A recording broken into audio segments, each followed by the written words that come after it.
اوس زما ټیسټ خپل کړی ما ته څه تکلیف و تبه مې وه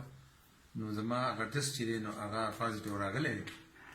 نو تاسو ما ته ګورئ زه ښه ټیک ټاک یم هېڅ چل نشته صرف دونه ده چې یاره زه یو څوارلس ورځې بس په دې خپل ځای کې زه ګیر شوم نو تاسو هېڅ فکر مه کوئ صرف خبره دا ده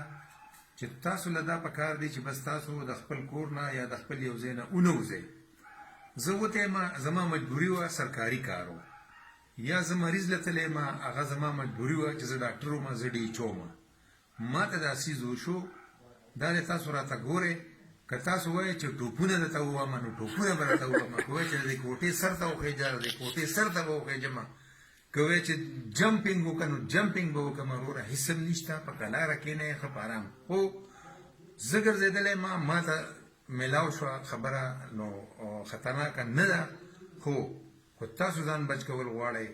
نو مهرباني وکړئ بس په خپلو کورونو کې اوسئ او ډېر زیات احتیاط ساتئ د یو بل سره فاصله ساتئ او چې حکومت ته نورې کومې خبرې کوي نو هغې باندې تاسو عمل کوئ والسلام